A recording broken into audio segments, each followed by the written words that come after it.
What is up, people? Welcome back to another season of Trifantry Chronicles. I know you guys have been waiting. You have been messaging me. You've mailed me. You've DM'd me. You've told me on my WhatsApp numbers. You've called me that when is the next episode coming? The next episode is dropping tomorrow. We have a very special guest today to kick this off. Frisha. Frisha is a TEDx speaker. She's a YouTuber. She is an internationally acclaimed MC. She is a MTV actor. She wears so many hats that you would not be able to juggle. Very warm welcome to Frisha. Why is Frisha kicking this off? Well, she is one of the enthusiast lovers of running. She has been involved in a lot of initiatives around running, and what better way to kick this second season of Trifantry Chronicles, where we bring inspiring stories of growth, of perseverance, of enduring and conquering with all fun. Ladies and gentlemen, Frisha. Hi Frisha, thank you for doing this. It is such an honor to see such a senior YouTuber, a public speaker, a TEDx speaker. I mean, I was just telling the audience that, you know, the number of hats that you wear, people would not even be able to count when you're juggling them. Thank you for doing this. Welcome to the show. Thank you for having me. I'm actually so excited to be on a podcast like this because I always go on podcasts where, you know, or shows or interviews or whatever it is that I'm doing. And everyone just wants to know your journey as a content creator and your journey with your travel shows or your TEDx talk or whatever, right? Like in that space. And no one really ever sits and talks to me about my fitness, which is also something that I love and I'm so passionate about. So yeah, I'm very excited to answer some different questions in life. Awesome. I am very sure that because being a TV personality and a personality of the stage, you get to meet a lot of people and you're traveling so much. One of the most critical thing in the entire machinery that you're running would be fitness and food, right? So let's start off with that. How do you maintain that?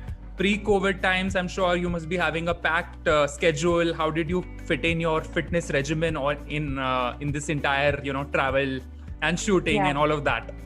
Right.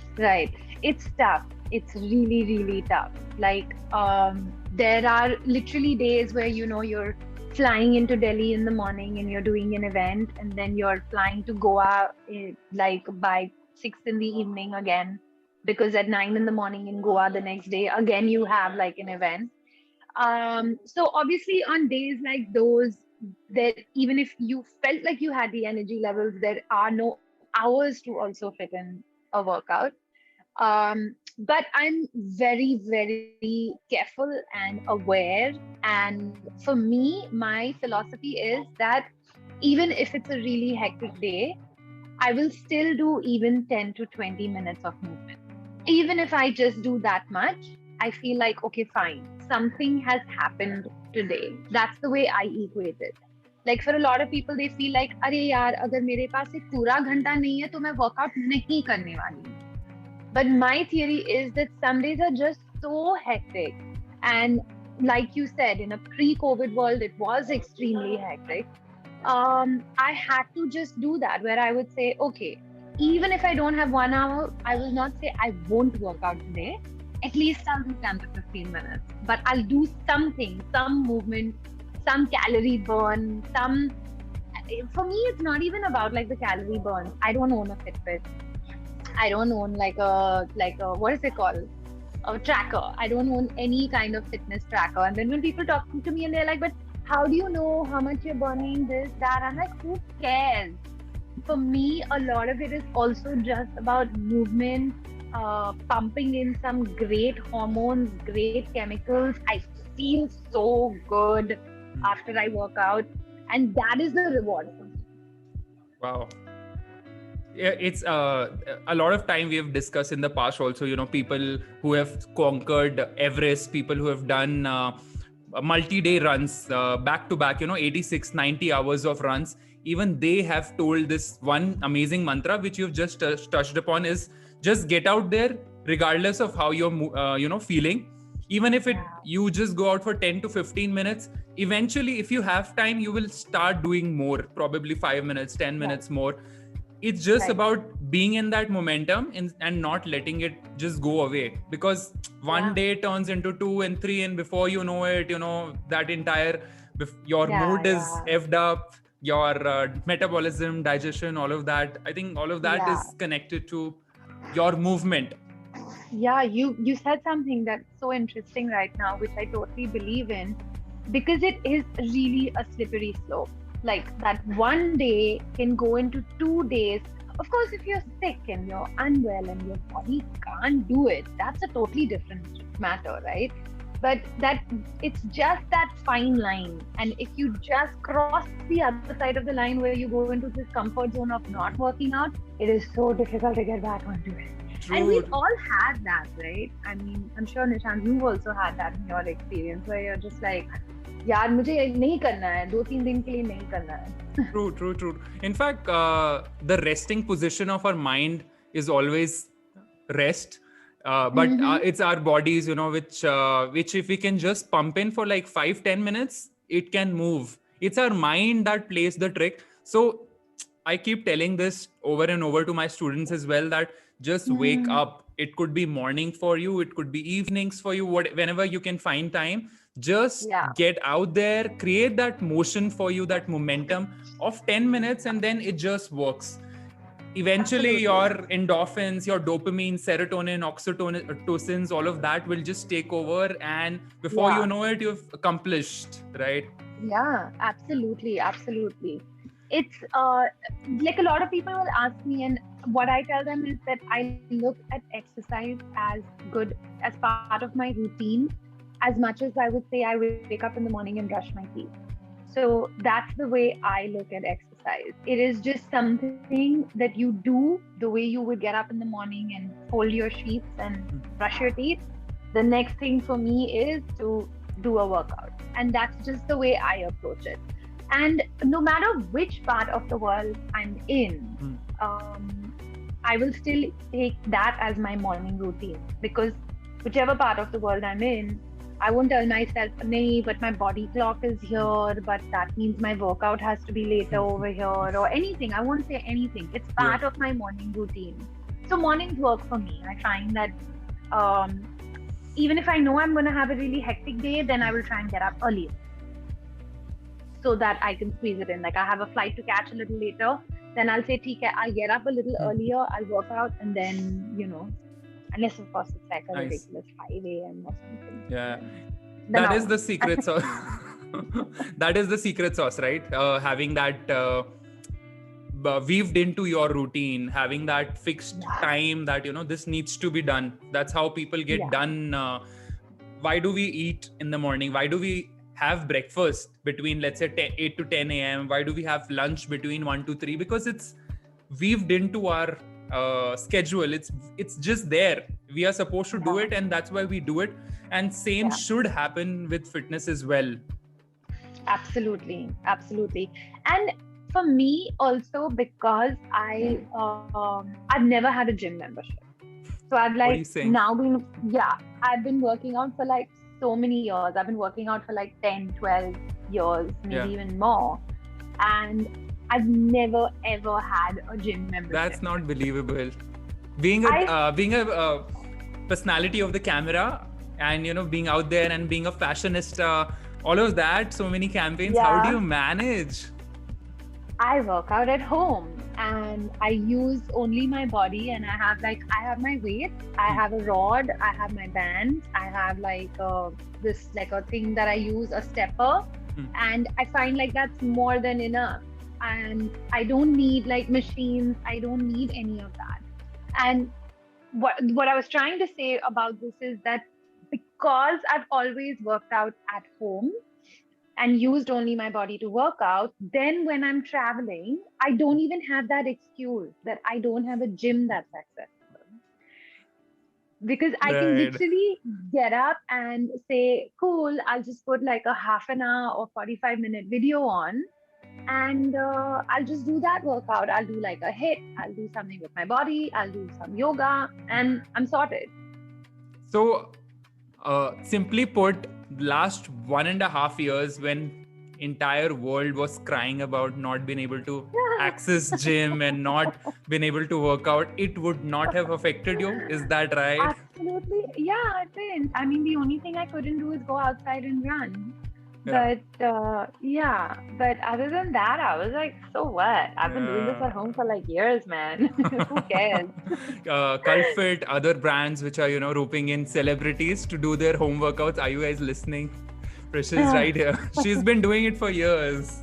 I've been doing it for years. I've actually been approached by so many like fitness brands as well. But yeah, that's just like it's another whole thing, right? Like it's another whole industry, and like it's booming right now. It's absolutely booming because you're right. With the pandemic, what we realized is that people then suddenly were like, oh my god, so we have to work out at home, because then it's like no workout at all, which you can't have. And it became huge, like these lives and logging in and like doing workouts Zoom like workouts. in this way, Zoom workouts. And now you can go on so many apps, Fiternity, all of them, right? And just like choose a workout and go ahead and just do it. Yeah. So it opened up like another kind of fitness industry in itself. Yeah, I mean, in fact, pandemic, it has accelerated digital transformation or digitization of so many industries, and within like a year, so many organizations, even in my organization, we used to plan that we will have digital touch points. We should have touch points for customers only for digital journeys and all of that. And suddenly that 1.5 years has accelerated that shift by at least 5 to 7 years. Same happened with fitness industry as well. So many people have now suddenly realized that, we need to have good food, supplements, workout, movement, breathing, meditation, all of that, which never was on people's radar. This most amazing thing which people used to tell me whenever you put out fitness content is, "Arey, मैं तो walk करता हूँ, मेरे लिए तो सब सही है." So I mean, walk is the alternative for all forms of fitness, but that's not true, right? Walk से कुछ नहीं होगा मेरे दोस्त. But that's the thing, right? Like for a lot of people, they are like, "Oh, okay, I did my 10,000 steps today, I'm done," right? And I'm like, no. That 10,000 steps is like 3 samosas. So please don't even tell us. Not even that. Probably less than that. I don't calorie count, so I don't know like what equates into what. Yeah, I do that, but so less than 3 samosas. तो नहीं कुछ उससे तो मतलब कुछ नहीं होने वाला है. Yeah. That's the thing. I mean, and you know what? That's fair enough for some people. At least you did something. True. Right? At least you did something. At least you had like some movement. You had something to accelerate your metabolism. Like I know so many people who constantly are like, yaar, I can't get myself to move. I work with so many young people, and this is what I've noticed, that like a lot of them that are like in their late teens and their early 20s, they're not into fitness. Yeah. They're not into like understanding how important it is that you have to move your body. Yes, you have your young genes on your side right now. And I started working out like when I was damn young, because it was just, actually my thing was a little different. I had a surgery, and so I put on so much weight. I also needed to get something going in me just to get myself onto some kind of fitness routine. My shoulders used to dislocate. Oh. I have, yeah. So what I is have that? Like Is that a condition? Yeah. It's a condition. I'm born with a condition where I'm prone to dislocation. Oh, all right. Muscular dystrophy. Dysentropy. Yeah, that one. All right. Yeah. So are you taking care of it? Are you under medication? I had to get a surgery done, and I've got pins in my shoulders now.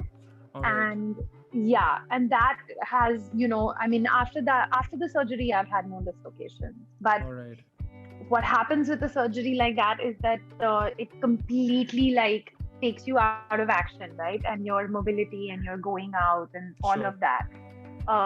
And I had to get both hands done. So I decided to just do both hands back to back. I was like, Wow. fuck it, I just want to get this over with in my life. Like the doctor was like, karna padega. Like you want to do it now, you want to do it in 5 years, 10 years, so you Wow. won't hands, you won't be able to manage only. Oh. So I was like, just then, if this is it and it has to be done, let's just do it back to back. Because I knew that I had to like give up a year, which I didn't actually. I continued working, but with one Wow. arm. But that sounds painful and horrible. Like, how was the experience? How did you manage the entire pain It's throughout the terrible. month? Your hands pop out of your socket. That's what it is.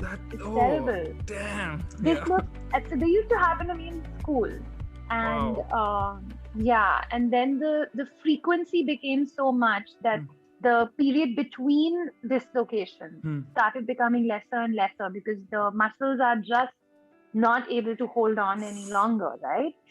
And because the injury is now just taking place so often, and the muscles, the wear and tear is becoming more and more with every dislocation.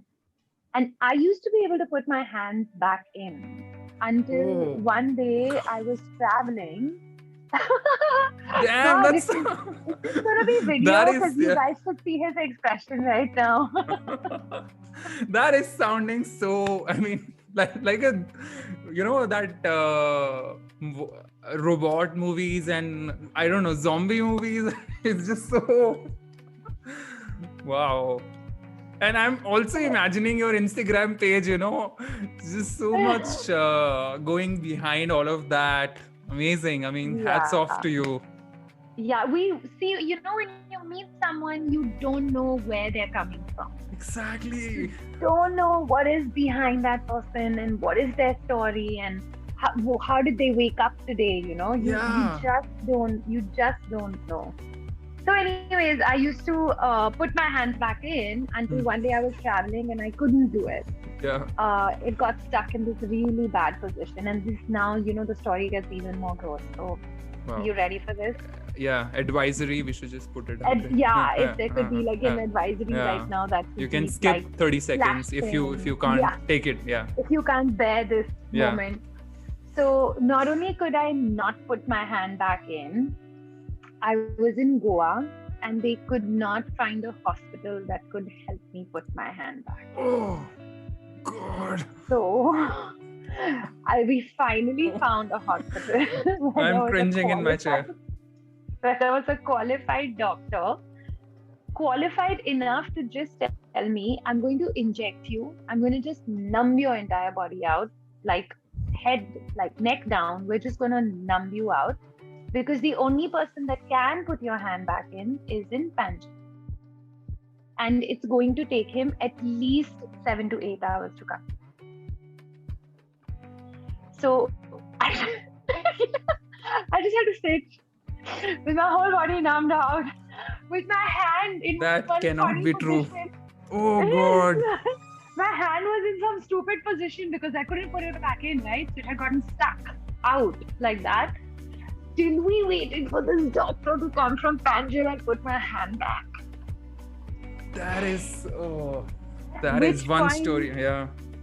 Yeah, at which point, you know, he did it. He put my hand back in. I didn't go back home because mar ke Goa ke liye matlab permission mila tha holiday pe jaane ke liye. So I didn't tell my parents.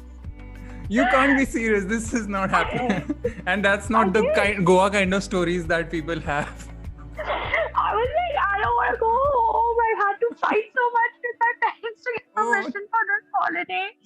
So I didn't tell my parents till it was time for me to go home. And then I called them and I said, Mommy, you know, this happened and then we met the doctor the next day and he was like, look, I think it's high time that you do the surgery because it's now like reaching a point where you can't put your hand back in and you're going to get stuck at some point. We got to do this. And at which point I told him, do I have to do both hands? And he said, yes, at some point you will. And I said, you know what? Just do it. Just do it back to back. I even tried telling him we should do both together, at which point he looked at me and he was like, ऐसे नहीं होता है बेटा. फिर तुम क्या करोगी? मतलब both हाथ एक sling, मतलब sling नहीं जाएंगे. Then what will you do? How will you function? I was like, point to be noted. But in hindsight, now I don't blame parents for not allowing kids to go to Goa because this. अरे बेटी का हाथ निकल जाएगा तो मतलब हम लोग. And these are the kind of scenarios even they have not imagined. Parents are like, okay, दारू पी के पड़ा रहेगा या ये हो जाएगा वो हो जाएगा drugs कर लेगा, and this is like next level. And obviously my parents knew about my condition. Because the dislocations had been happening for years. Yeah. So, this was which year? Shit, I can't remember. But roughly this was like 13 years back. All right. Yeah. This was 13, 14 years back. So, and I've not had dislocations. Oh, touch wood. Very nice. Touch wood. Yeah.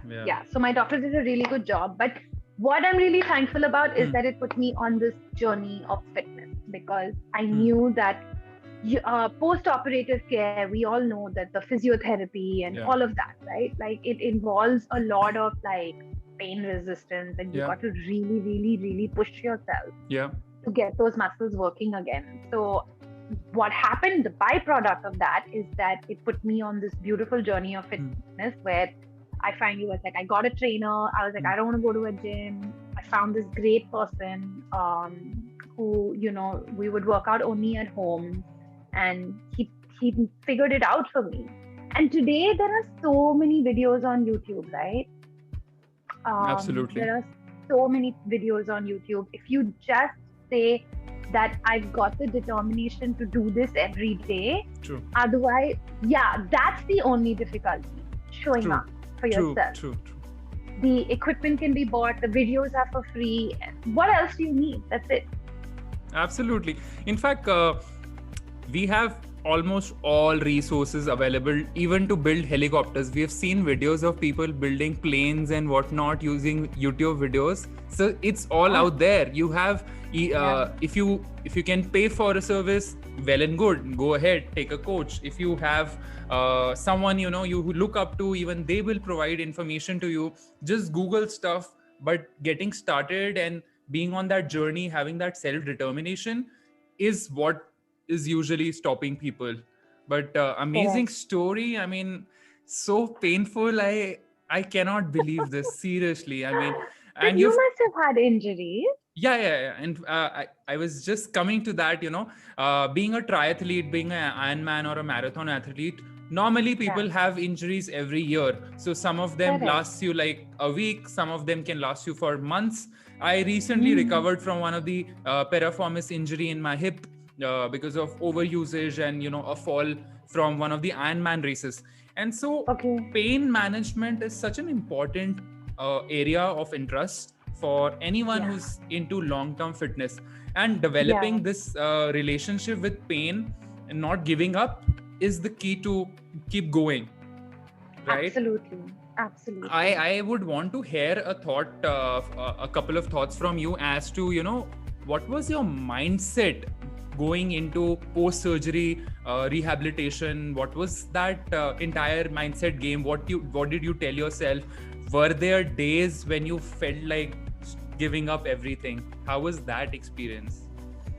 Yeah, there was. Obviously there was, because I felt like I'd had like a career setback. I felt like, I told you, I had put on a lot of weight because it was like 9 months of no movement, very, very limited movement. And ghar baithe matlab, when you're that bored and all, you're like only eating, snacking, doing everything that you shouldn't be doing. So that being said, then, there was, it was very, it was very stifling.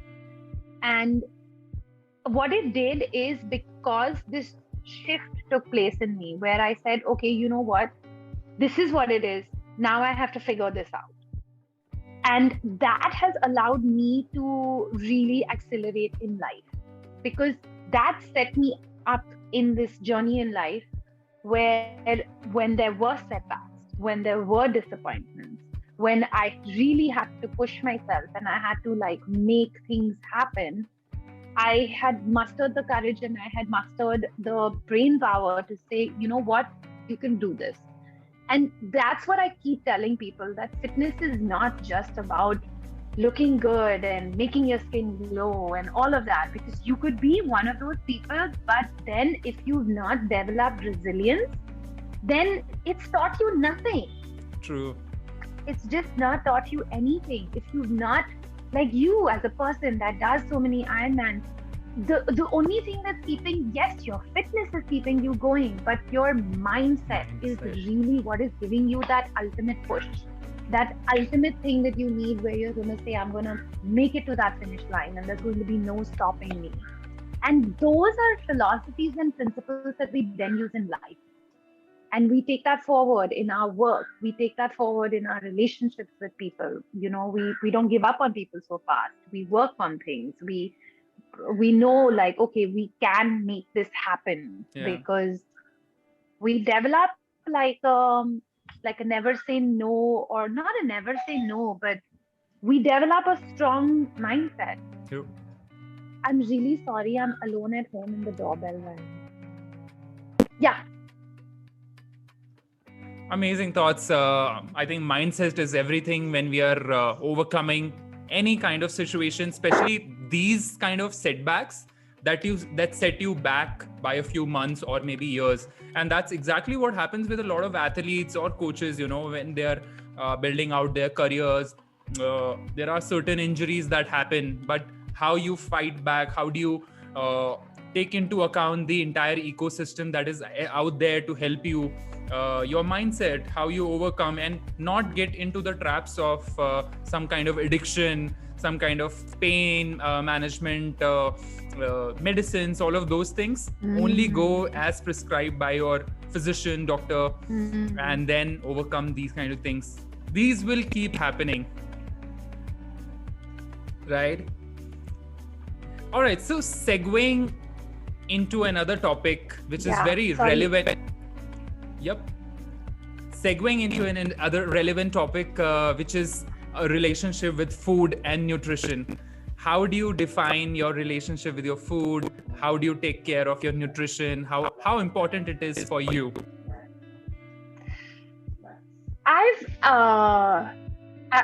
I've actually like figured, I'm still trying to figure out my relationship with food, because like I told you, I don't count calories. So I don't really get into like the science of like my food consumption and my nutrition. That's one thing I don't do. I don't really like say, okay, I have to have only this much, then I have to have this much.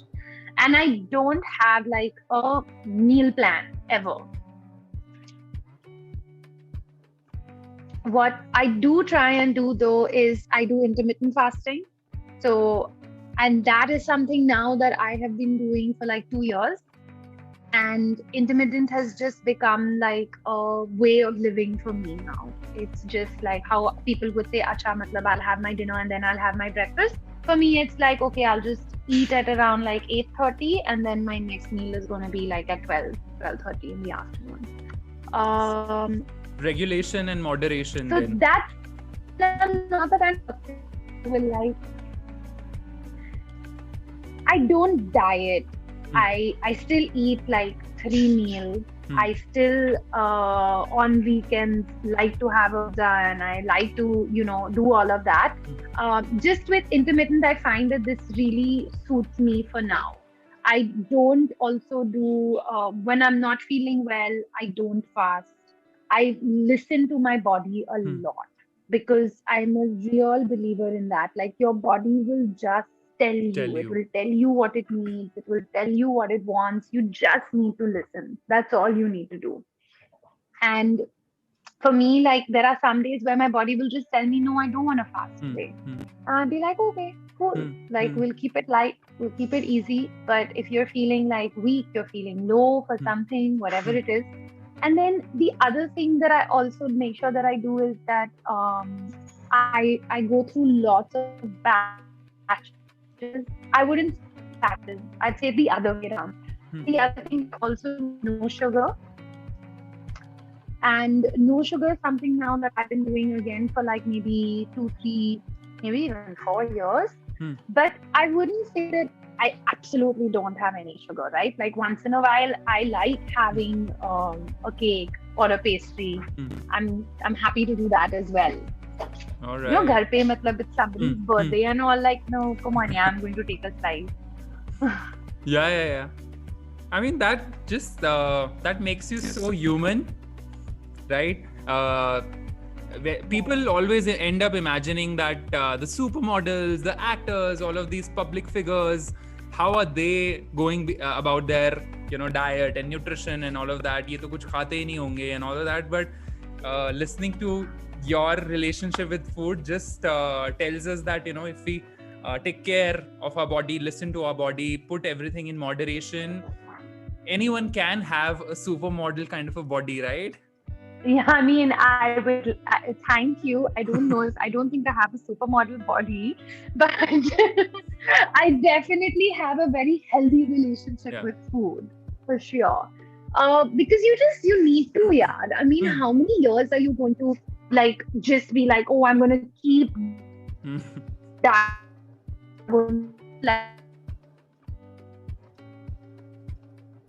You won't be able to sustain it.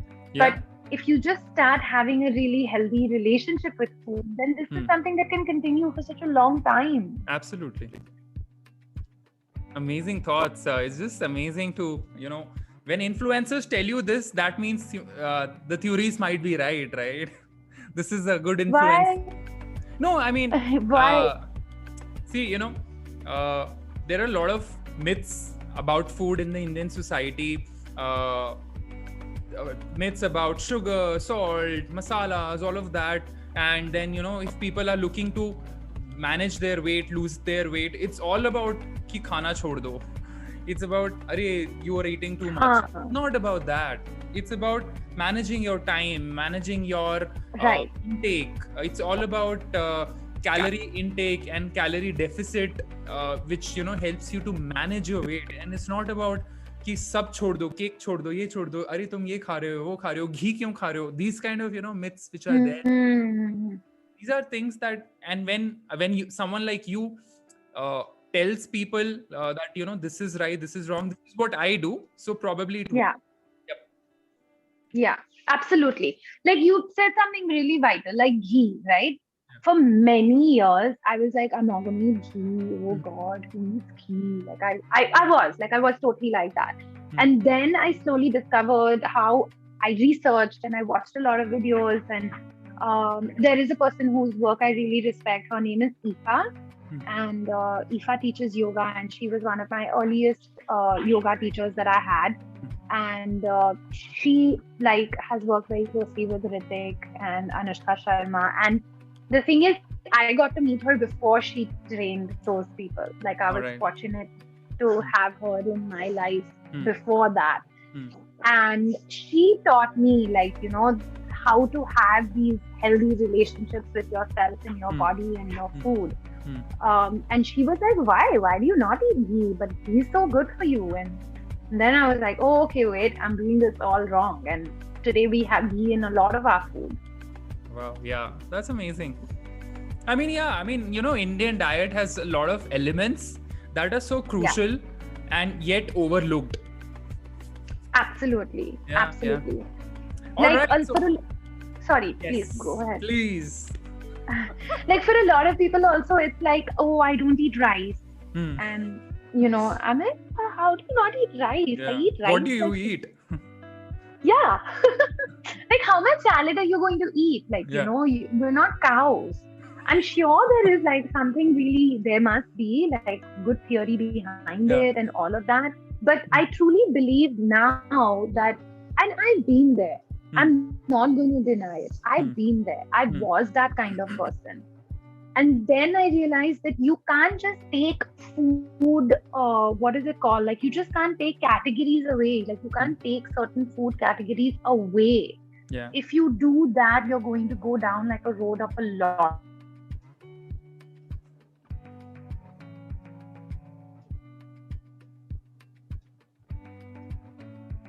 Yeah. A bit of network issue, it seems. Yes. Has it stabilized? Yes, it has. Okay. Understood. So we have reached to the end of the podcast, and in the last section, I'm going to ask you a series of questions, a rapid fire of sorts, which I ask all my guests. These are, mind you, not rigged. We have not shared the list of questions with her previously. So guys, these are all intuitive. I didn't even know there was going to be a rapid round. See, so that's how much I didn't know. Yeah. All right. So these are questions which are going to be around fitness, health, all of that, right? So you have to answer as quickly as possible. You can't take time. All right. Okay. Here goes. All right. First question. What is your favorite form of fitness in the order of preference? Running, Zumba, yoga, dancing, or weight training at home workouts? So my preferences keep changing by the years, and let's talk about my current. So my current favorite, definitely in the order, are weight training, followed by yoga, followed by weight training, yoga, and cardio. Cardio meaning on your treadmill, bike, or running, or whatever? Running. All right. And taking my dog for really long walks. All right. Okay. All right. Second question.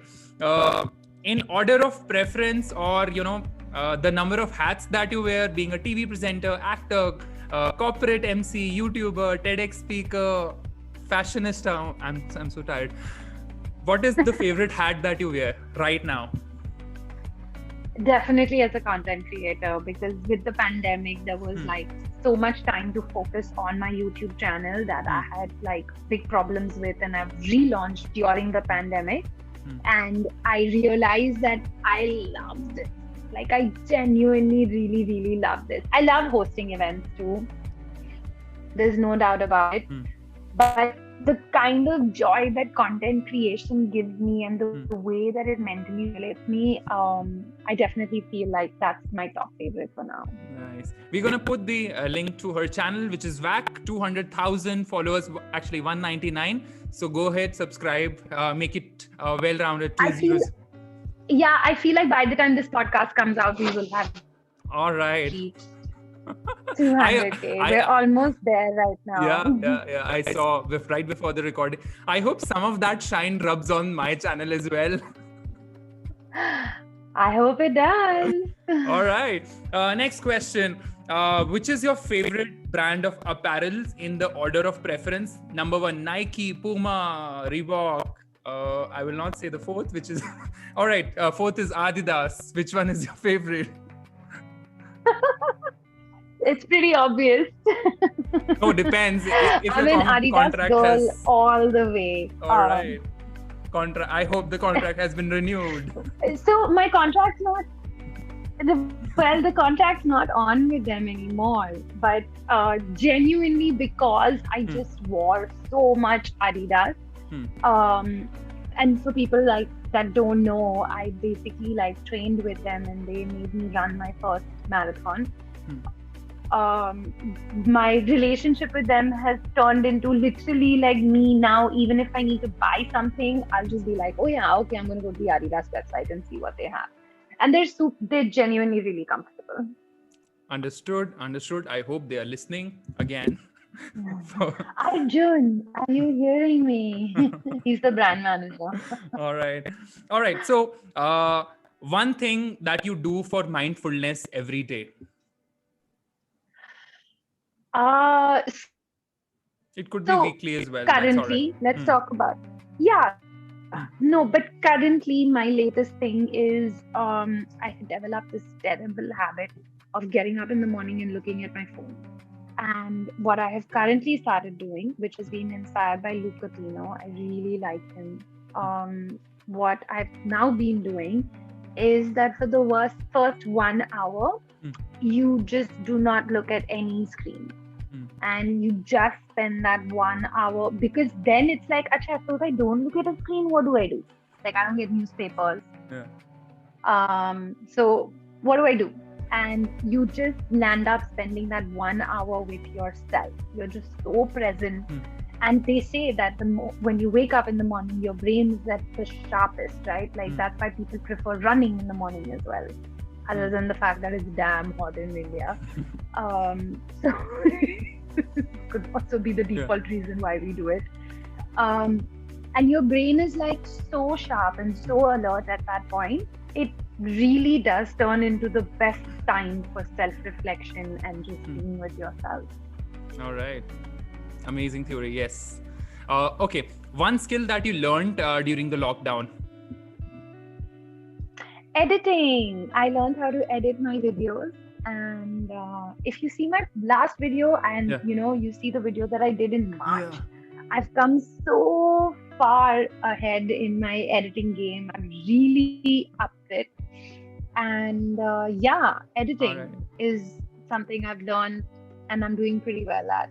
I would have to take notes from you. I'm an amateur. I've just started. So yes, please share notes after this. Last question. What is your favorite diet? Veg, non-veg, vegan, fruitarian, eggetarian, anything? What or top 2-3 dishes that you enjoy the most, like the most? The thing is, because of my fasting, like my meals are all like a little like all over the place. Like, okay, but you know what? I'll just keep it simple. What is like my current favorite dish?